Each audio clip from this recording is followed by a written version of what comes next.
নমস্কার বন্ধুরা, কেমন আছেন সবাই? গল্প যেখানে সত্যি চ্যানেলের আরো একটি নতুন গল্পে আবারও আপনাদের সকলকে স্বাগত জানাই। এই কিছুদিন আগেই আমরা বলেছি মনোহর আইচের গল্প। আজকে সেরকমই একজন দিকপাল বাঙালি মল্লবীরের গল্প আপনাদেরকে শোনাবো। যার কথা শোনাবো তিনি 40 মণ ওজনের একটি বিশাল পাথর তার বুকের ওপর স্থাপন করেন এবং তারপর প্রায় 20 জনকে তার ওপর বসে খেয়াল আবৃত্তি করার জন্য আমন্ত্রণ জানান। একজন প্রবলভাবে মুগ্ধ জাপানি মিকাদো তাকে একটি পদক এবং 750 টাকা উপহার দেন। সে আজ থেকে বহুদিন আগের কথা। স্বদেশী আন্দোলন তখন বাংলা তথা বাঙালিকে এক নতুন তরঙ্গের সন্ধান তখনও না দিলেও তার সলতে পাকানো শুরু হয়ে গিয়েছিল অবশ্যই। এহেন সময় কলকাতার বেডন স্ট্রিটের অধিবাসী শ্রী উপেন্দ্রনাথ সাহার পুত্রের সংখ্যা ছিল 9। তাঁদের মধ্যে একজন কালক্রমে জগৎ বিখ্যাত। তিনি হলেন শ্রী ভবেন্দ্রমোহন সাহা, সুবিখ্যাত ব্যায়ামবীর ও কুস্তিগীর। বাঙালির পরম আদরের ভীম ভবানী। বৃকোদর অর্থাৎ মধ্যম পাণ্ডব ভীমের পরাক্রমে আচ্ছন্ন বাঙালির দেওয়া এই সাধের নাম মাথায় তুলে নিয়েছিলেন তিনি। কে দিয়েছিলেন এই ভীম ভবানী নাম, তাও থাকছে আজকের গল্পে। তার জন্ম 1891 সালে, কিন্তু শৈশব হতে প্রায় 14-15 বছর বয়স পর্যন্ত তার একমাত্র আতঙ্ক ছিল ম্যালেরিয়া। অবশ্যই মহারোগের হাতে তখনকার দিনের কোটি কোটি বাঙালি পরিবার শেষ পর্যন্ত বাঁচতে পেরেছিল, তা এক গবেষণার বিষয়। এবং তাদের একজন হলেন এই ভবেন্দ্রমোহন। অসুখে ভুগে একেবারে শীর্ণকায় হয়ে পড়লেন। একবার যদি সামান্য কিছু আরোগ্য লাভ করেন তো আবার স্বল্প কয়েকদিনের মধ্যেই ম্যালেরিয়ার ভূত কাঁধে আবার জাঁকিয়ে জ্বর বসে। প্রায় একেবারে জেরবার হয়ে তার মন শরীর সবসময় থাকতো শ্রান্ত। এই অবস্থায় না করা যায় লেখাপড়া, না সংসারের জন্য কোনো প্রয়োজনীয় কাজ। এই সময় একদিন তার সাথে হঠাৎ একটি সমবয়স্ক ছেলের সামান্য কারণে বেশ ঝগড়া লাগে। ঝগড়া ক্রমশ হাতাহাতি এবং মারামারিতে গিয়ে দাঁড়ায়। দুর্বল ম্যালেরিয়া রোগী ভবানী আর পারবে কতক্ষণ যুঝতে? যা প্রত্যাশিতই ছিল তাই হলো, এবং ভবানী প্রায় একতরফা বেদম মার খেল। পরাজিতের ভাগ্যে এরপরে কি থাকে আর? উপহাস। এক্ষেত্রেও তাই। মার খেয়ে সকলের উপহাসের পাত্র হয়ে ভবানীর মনে এলো এক তীব্র ধিক্কার। সিদ্ধান্ত নিলেন, যদি বাঁচতে হয় তো প্রকৃত মানুষের মতোই বাঁচতে হবে। নিজ শরীরের প্রতি যত্ন নেওয়া শুরু করলেন এবং শক্ত সমর্থ কি করে হওয়া যায় তার জন্য উঠে পড়ে লাগলেন। এটাকেই বোধহয় জীবনের সন্ধিক্ষণ বা টার্নিং পয়েন্ট বলা হয়। যথা ভাবা তথা কাজ। ভবানী গিয়ে উপস্থিত হলেন বিখ্যাত অম্বিকাচরণ গুহ বা অম্বুবাবুর আখড়ায়। তখন আখড়ায় রমরমা। স্মরণে রাখা প্রয়োজন, এই আখড়াতেই অনুশীলন করতেন শ্রী নরেন্দ্রনাথ দত্ত। বুঝতেই পাচ্ছেন কার কথা বলছি? হ্যাঁ, স্বামী বিবেকানন্দ। এই গৃহে প্রসিদ্ধ আখড়া বাঙালি সমাজকে কিভাবে গড়ে তুলেছিল তার পরিচয় আমরা আগের কিছু গল্পে আমরা পেয়েছি। সমগ্র ভারতবর্ষের আখড়া জগতে তা ছিল এক তীর্থক্ষেত্র। অতএব বহু নামকরা পালোয়ান কুস্তি লড়তে আসতো এখানে। এবং অম্বুবাবু গত হলেও তার পুত্র খেতুবাবু তখনও জীবিত এবং পূর্ণ মাত্রায় সক্রিয়। ভবানী খেতুবাবুর আখড়ায় ভর্তি হলেন। এই আখড়ায় বাঙালির গৌরব গোবরবাবুও একসময় কুস্তি শিখতেন। মানে গোহর কথা বলছি। ভবানী আখড়ায় ভর্তি হয়ে প্রত্যহ নির্ধারিত সময় এসে প্রবল উৎসাহের সাথে কুস্তি শিখতে আরম্ভ করলেন। এখানে অবশ্যই বলা প্রয়োজন, শারীরিক শক্তি সঞ্চয়ে এক দুরূহ সাধনা। তুচ্ছ বা অবহেলা করলে এ সাধনায় শুধু যে সিদ্ধি লাভ হয় না তা নয়, মারাত্মক ক্ষতিরও সম্ভাবনা থাকে। এবং বাঙালির ঔদাসীন্য ও নিশ্চেষ্টতা তো এক ঐতিহাসিক সত্য। বুলডগ টেনাসিটি নেই বললেই চলে বাঙালির। আমাদের বাঙালিদের বিদ্যা বুদ্ধি আছে যথেষ্ট, নেই শুধু অধ্যাবসায়। হলে জগৎ জয় কোনো অসম্ভব কাজ নয়। রবীন্দ্রনাথ সখেদে বলেছিলেন এটি। আমরা সংকল্প করি কিন্তু আরম্ভ করি না, আরম্ভ করি তো শেষ করি না। যখন তার ১৯ বছর বয়স তখন প্রফেসর রামমূর্তি, কোডি রামমূর্তি নাইডু, যিনি ভারতের স্যান্ডো নামেও প্রসিদ্ধ ছিলেন, তার সার্কাস নিয়ে কলকাতায় এসেছিলেন। তখন ভবানী তার সতীর্থদের সাথে খেলা দেখতে গিয়ে দেখেন তিল ধারণের স্থান নেই। হতাশভাবে ঘুরে বেড়াচ্ছেন। হঠাৎ রামমূর্তি তাকে ডাকেন, তুমি খেলা দেখিতে আসিয়াছ? উত্তর হ্যাঁ শুনে ভবানীর হাত ধরে সস্নেহে বললেন, তুমি আমার সঙ্গে আইসো, আমি তোমাকে ভালো জায়গা দিতেছি। বীরকায় পুরুষ বিস্মিত নেত্রে ভবানীর অপূর্ব অঙ্গসৌষ্ঠব লক্ষ্য করছিলেন। তিনি তাকে জিজ্ঞাসা করলেন, তোমার বয়স কত? ভবানী বললেন, ১৯। এই বয়সেই তোমার এমন শরীর? আমি অনেক কুস্তিগীর পালোয়ান দেখেছি, এমন তো দেখি নাই। তোমার মতো যুবক পাইলে আমার সর্ববিদ্যা দিয়া পারদর্শী করিয়া তুলি। ভবানী তখনই জানতে পারেন ইনি সুবিখ্যাত প্রফেসর রামমূর্তি। রামমূর্তি প্রচণ্ড বলবান ছিলেন, তার খালি গায়ে কোনো ছবি নেই, কারণ তিনি রোমশ ছিলেন। তার বিখ্যাত শিষ্য ছিলেন পৃথ্বীরাজ। রামমূর্তির হাতি নেওয়ার খেলা ভারতের যুব সমাজে সাড়া ফেলে দিয়েছিল একেবারে। অনেকে তা অভ্যাসও করত। দক্ষিণ ভারতে তাকেও কলির ভীম নামেই ডাকা হয়। রামমূর্তিকে দেখে ভবানীর মধ্যে যেন একটা তুফান খেলা করতে আরম্ভ করলো।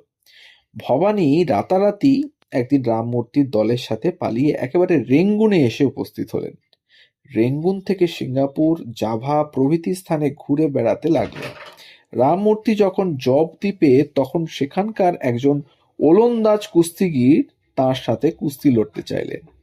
রামমূর্তি তো অস্বীকার করতে পারেন না, কারণ তাতে নিজেরই অসম্মান। রামমূর্তি রাজি হলেন। কাছেই ভবানী ছিলেন। তিনি বললেন, ওস্তাদজি, আমি আপনার শাগরেদ, উনি আগে আমার সঙ্গে লড়ুন, তারপর তো আপনি আছেনই। রামমূর্তি খুশি হয়ে বললেন, বহুত আচ্ছা বেটা, লড়ো। ৩ মিনিটে সাহেবের কুস্তির স্বাদ মিটে গেল। ভবানীর প্রথম প্রতিযোগিতায় সফল হলো। কিন্তু রামমূর্তির দলে ভবানীর বেশি দিন থাকা পোষালো না। ভবানী বাড়ি ফিরলেন। তিনি প্রফেসর বোসের সার্কাসেও অনেক খেলা দেখাতেন। সাংহাইতে একজন আমেরিকান পালোয়ান ভবানীকে কুস্তিতে আহ্বান করে। বাজি $১,০০০। লোকটা হেরে যায়, কিন্তু প্রতিশোধ নেওয়ার জন্য ভবানীকে মারার চেষ্টা করেন। ভবানী স্থানীয় কনসালকে জানালে কনসালের চেষ্টায় ভবানীর জীবন রক্ষা হয় এবং কনসাল ভবানীর শক্তি পরীক্ষার জন্য প্রস্তাব দেন। তিনি মোটর চালাবেন, ভবানী যদি গাড়ি থামাতে পারেন, গাড়ি তার। ভবানী গাড়ি টেনে ধরে রাখলো এবং তিনি নতুন একটি মিনার্ভা গাড়ি পুরস্কার পেলেন। ভবানী ২খানা মোটর হাতে টেনে রাখতে পারতেন। ৫ মণ মানে ১৯০ কেজি ওজনের বারবেল অনায়াসেই ভেজে দেখাতেন। সিমেন্টের পিপের উপর লোক বসিয়ে পিপের ধার দাঁত দিয়ে তুলে শূন্যে ঘোরাতে পারতেন। বুকের ওপর ৪০ মণ পাথর চাপিয়ে প্রায় ২০-২৫টি লোককে বসিয়ে খেয়াল খাম্বাজ বাজাতেও বলতেন। একবার ২টো বুনো হাতি বুকে নিতে গিয়ে কলির প্রহ্লাদ ভবানীর পেট ফেটেই যায়। অনেক কষ্টে বেঁচে ফেরেন সে যাত্রায়। তারপর তিনি মুর্শিদাবাদের নবাবের একটা বুনো হাতি অনায়াসে বুকের ওপর দিয়ে চালাতে দিয়ে অক্ষত দেহে উঠে এসে নবাব বাহাদুর, লাট সাহেব এবং অন্যান্য দর্শকদের চমকে দেন। একবার তিনি ভরতপুরের মহারাজের ৩খানা শক্তিশালী মোটর গাড়ি হাত দিয়ে টেনে সকলকে বিস্মিত করে দিয়েছিলেন। ভবানী দেশ বিদেশের অনেক প্রসিদ্ধ ও নামজাদা পালোয়ানের সঙ্গে কুস্তি করেছিলেন, কিন্তু কখনো কারো কাছে হেরে যাননি। যেখানে তিনি নিজে জিততে পারেননি সেখানেও তিনি হারেননি, অন্তত সমান সমান হয়েছিল। এ বিষয়ে তিনি তার গুরুর মান ও নাম রেখেছিলেন। তার প্রতিপক্ষ সেসব পালোয়ানও আবার তেমন পালোয়ানও নয়, সকলেই নামজাদা দিগ্বিজয়ী মল্লবীর। একসময় প্রসিদ্ধ কুস্তিগীর গিরিজা চৌবের সাথে তার কুস্তি হয়। সে কুস্তি সমান সমান হয়। একবার কাশীধামে তার সাথে প্রসিদ্ধ মল্লবীর স্বামীনাথের কুস্তি হয়, তাতে ভবানী জয়ী হন। পরে ভারত বিখ্যাত কালু পালোয়ানের পুত্র ছোট গামার সহিত তার কুস্তি হয়, সে কুস্তিও সমান সমান যায়। একবার মজিদ পালোয়ানের সঙ্গেও তার কুস্তি হয়, তাও সমান সমান যায়। বিদেশে যত পালোয়ানের সঙ্গে তার কুস্তি হয়েছিল সবগুলোতেই তিনি জিতেছিলেন। ভবানী জিতেছিলেন প্রায় ১২০টি স্বর্ণ ও রৌপ্য পদক, এছাড়া শাল, হালওয়ান, আংটি, মোটরগাড়ি, নগদ টাকাও পেয়েছিলেন অনেক। ভবানীর খেলা দেখে রসরাজ অমৃতলাল বসু নাকি বলেছিলেন, মহাভারতের ভীম এমনি একজন বীর ছিলেন, তুমি দেখিতেছি কলিকালের ভীম, আজ হতে আর তুমি শুধু ভবানী নয় বাবা, তুমি ভীম ভবানী। তাহলে বুঝতে পারছেন এই ভীম ভবানী নামটি দেওয়া রসরাজ অমৃতলাল বসুর। শ্রী অনিলচন্দ্র ঘোষ তার বিখ্যাত বইতে ভীম ভবানীর ডায়েটের কিছু বিবরণ দিয়েছেন। প্রাতে ২০০ বাদামের শরবত, ১ ছটা গাওয়া ঘি, মধ্যাহ্নে সাধারণ ভাত ডাল, অপরাহ্নে প্রায় ২০০ টাকার ফল ও ৫০টি বাদামের শরবত ও ১ সের মাংস, রাত্রে ৮ সের আটার রুটি ও ৩ পোয়া মাংস, ইহাই ছিল ভীম ভবানীর দৈনন্দিন আহার। তবে অনেকের মতে অতিরিক্ত আহার তার মৃত্যুর প্রধান কারণ ছিল। তার মৃত্যুর খবর বেরিয়েছিল আনন্দবাজার পত্রিকায়। মৃত্যুকালে ডাক্তার স্টেথোস্কোপ দিয়েও তার বুকের স্পন্দন পাননি, ৪ ইঞ্চি পুরু মাসলের জন্য। মৃত্যুর পূর্বে তিনি রোলার অভ্যাস করছিলেন, ডাক্তার বলেছিলেন এটাও তার মৃত্যুর একটা কারণ বটে। তার মৃত্যুর পর ৮ জন কাঁধ দিয়েছিল, এত বড় চেহারার ভারী ছিল তার। নিউমোনিয়া রোগের কারণে ১৯২২ সালে মাত্র ৩৩ বছর বয়সে পৃথিবী থেকে বিদায় নেন এই ভীম ভবানী। এখন বিস্মৃতির আড়ালে তলিয়ে গিয়েছেন ঠিকই, যদিও একসময় তিনি ছিলেন বাংলার স্বাস্থ্য সচেতন যুবকদের রোল মডেল। তখনকার জাতীয়তাবাদী নেতারা বলিষ্ঠ শরীর গঠনের দিকে জোর দিতেন, ভীম ভবানী ছিলেন তাদের শরীরচর্চার প্রেরণা। জীবদ্দশায় নয় শুধু, তার মৃত্যুর পরেও ভীম ভবানী বাঙালি যুবকদের আকর্ষণের কেন্দ্রবিন্দুতে ছিলেন তার অপার শক্তি সামর্থ্যের জন্য। বহু আখড়ায় দেখা যেত তার ছবি জ্বলজ্বল করছে।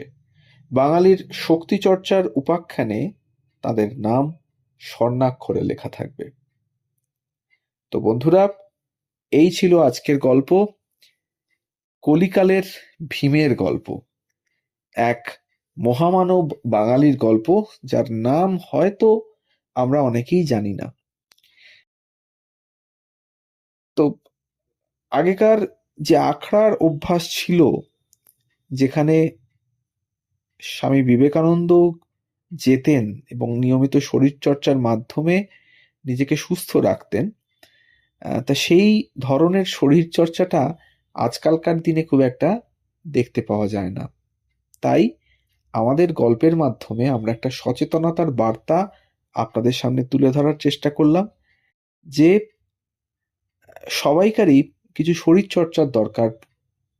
আজকালকার এই ব্যস্ততম জীবনে নিজের জন্য অন্তত